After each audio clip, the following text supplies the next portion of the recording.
Okay, Bennett, over to you. As the famous saying goes, can you hear me? Yes. Great. Um, as Adam already mentioned, I'm not feeling all too well. I'm on shoddy Wi-Fi, and all of the conditions for a good presentation are not in place. I would be up there with you today, if possible, but I didn't want to really infect everyone. Um, I've been kind of given this kind of the nexus between climate and climate change and politics.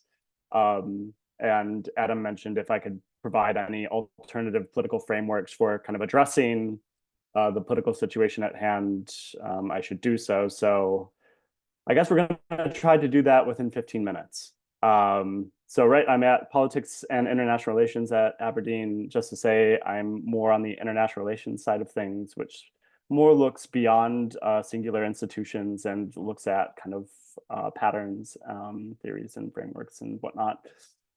So just to kind of give you an overview of what I'll be discussing today, there's two questions that I guess I'm posing to myself and to you all is climate politics currently upholding energy modernity? And I'll explain what energy modernity is, according to myself.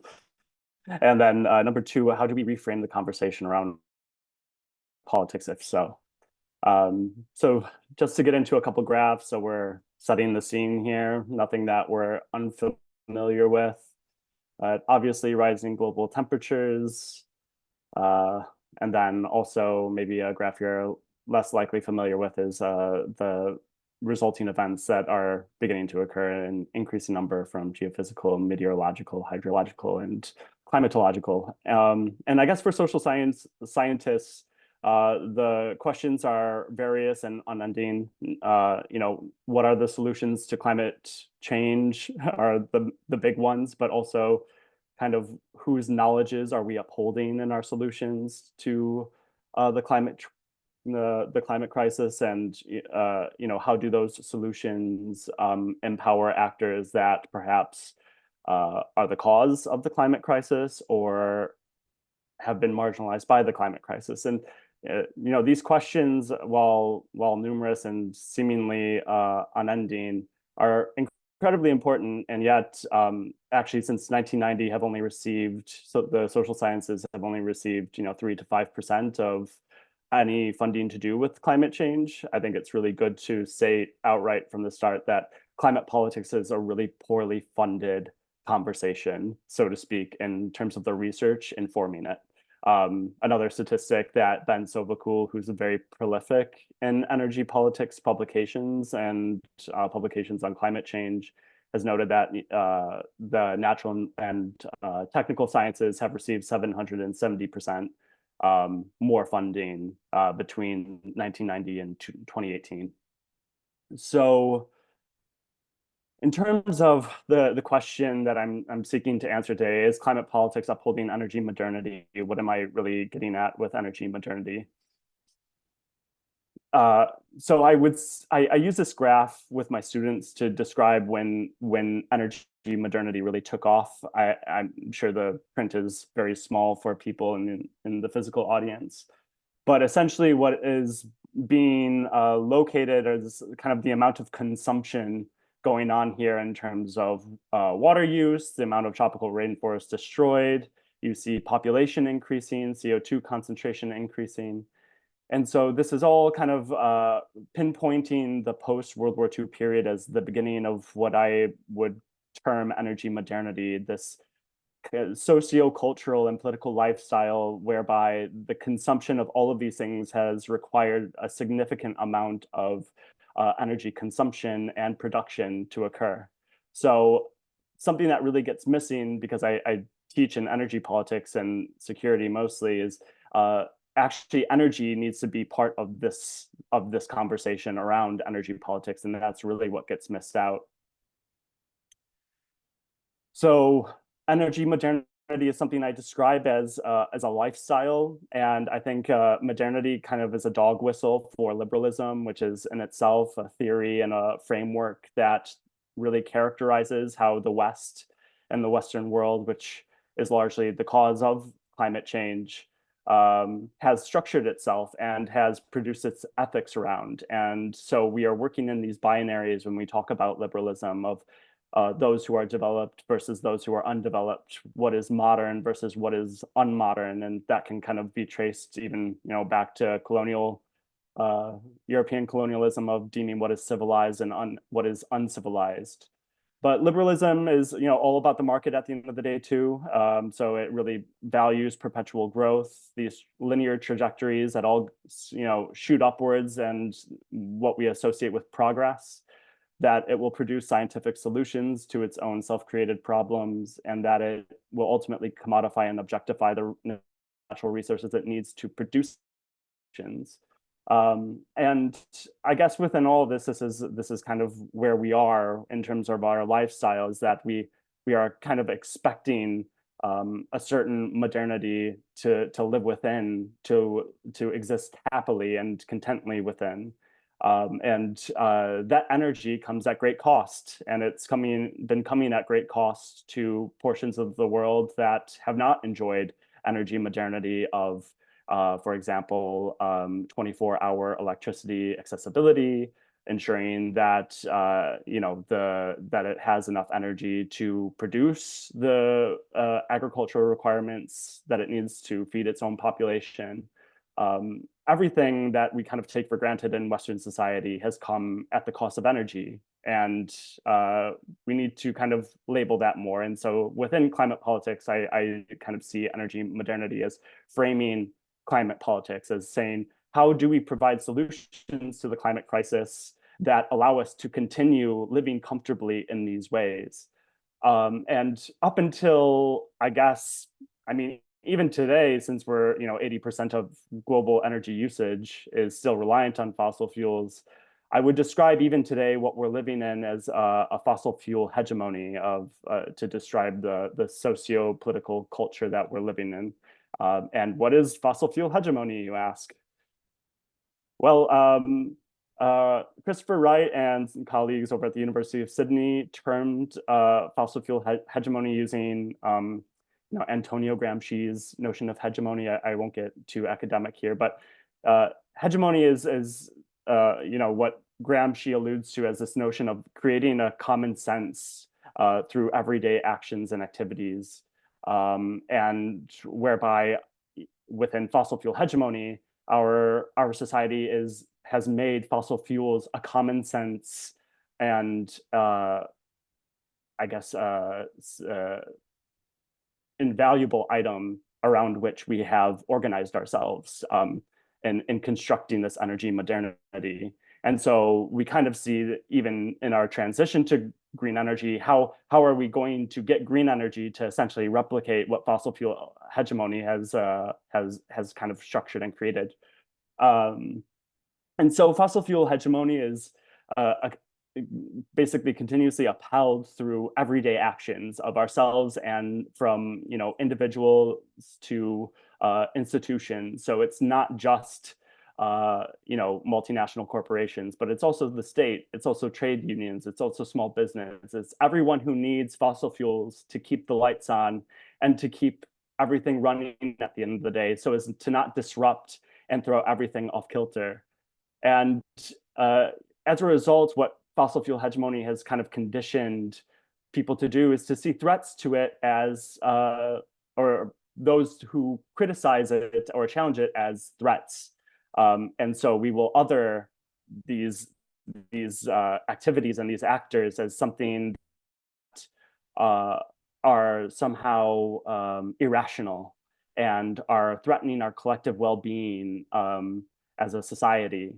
And so, we can see this within public discourse and public reactions to climate activists, and how the industrial security nexus has also targeted environmental activists too. So how does fossil fuel hegemony as basically a form of energy modernity then frame climate decision making? It's very irrational, fossil fuel hegemony. As you see here, within the context of a hearing for the U.S. Congress, that clearly pointing to the cost of oil is down, but the price of gasoline remains the same.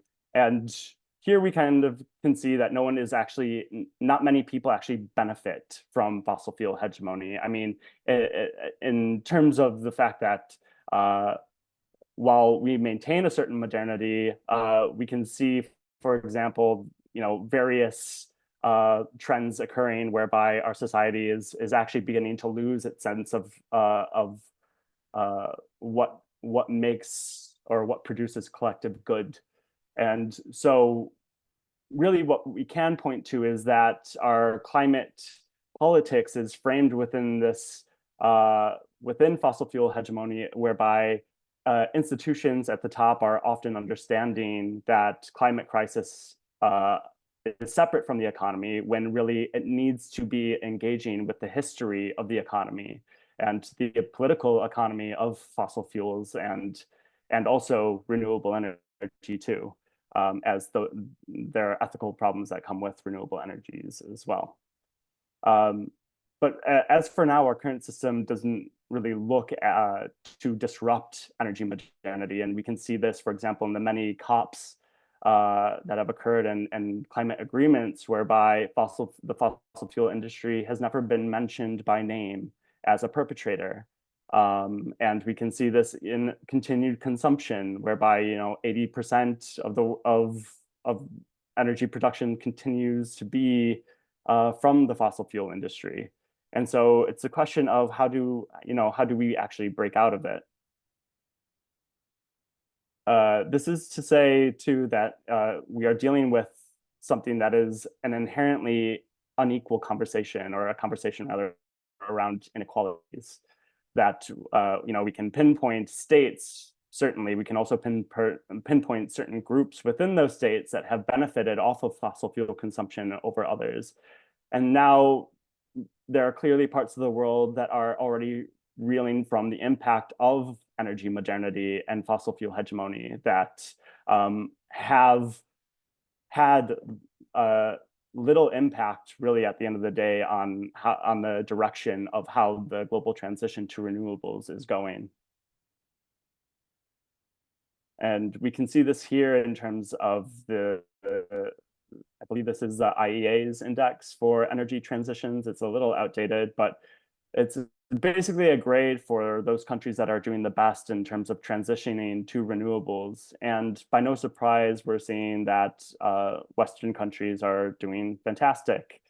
And the question is, well, what about the countries that will be producing the resources for the renewable transition to even occur, as many of these countries are lacking the mineral requirements to produce renewables and also the manufacturing capabilities. And I guess I just pinpoint two key unjust issues here in the conversation that kind of energy modernity doesn't really address when we're talking about climate politics within that framework. And I'm happy to talk about these more in the Q&A period. But first of all, as I mentioned, where are we going to get the minerals and where do we source these? And how are we going to ethically source these? Are we reproducing a new hegemony characterized by renewables, actually? And secondly, how are countries that never really enjoyed an energy modernity going to address the increasing debt they're incurring as they are impacted more by climate instigated events? And so these are two issues that, while they are brought up and are certainly being named by international institutions, the system itself is not looking to address these meaningfully. And this has now been decades of these issues being named and labeled, but nothing has really meaningfully been done whereby the developed world, quote unquote, is handing over power to share with the quote unquote developing world that it's been using to kind of fund its energy modernity. So in reframing the conversation to challenge energy modernity, I pose a couple of solutions.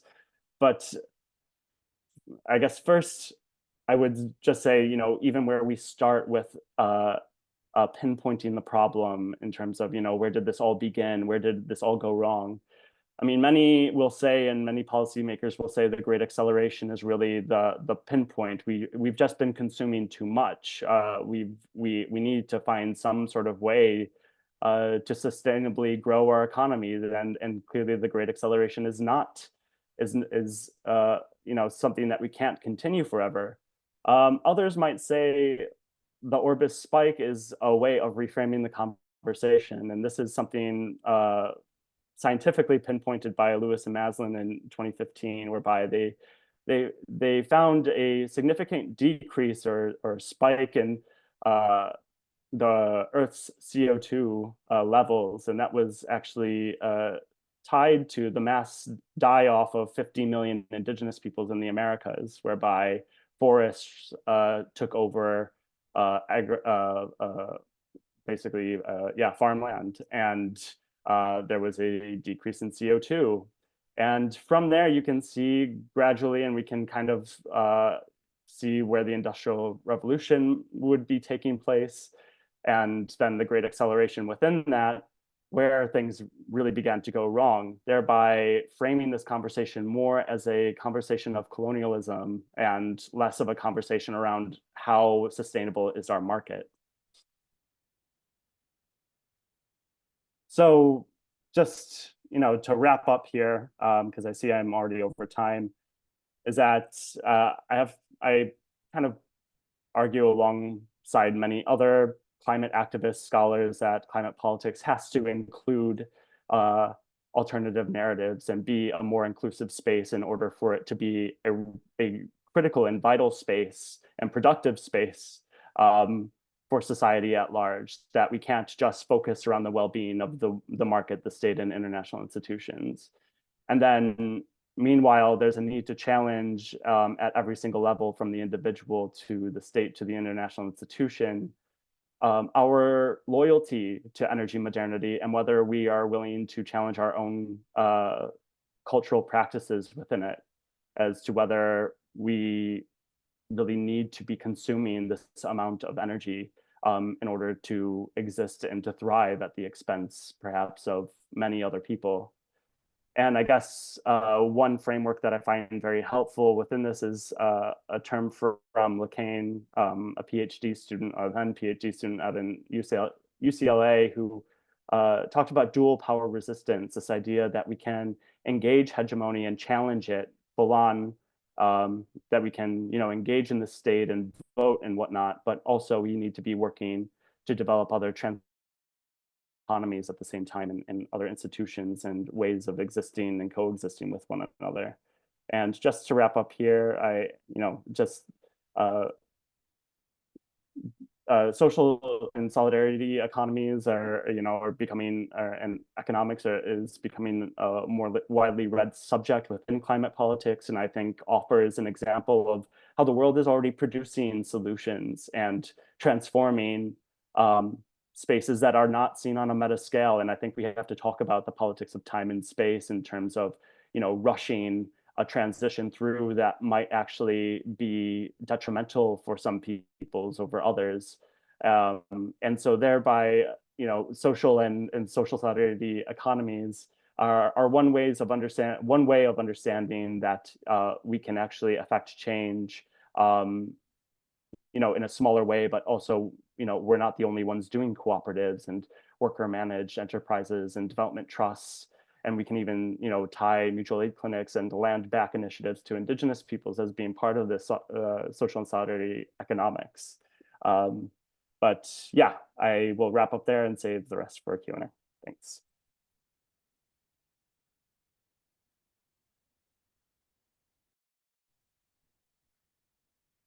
Thank you very much, Bernard. Can we stop recording?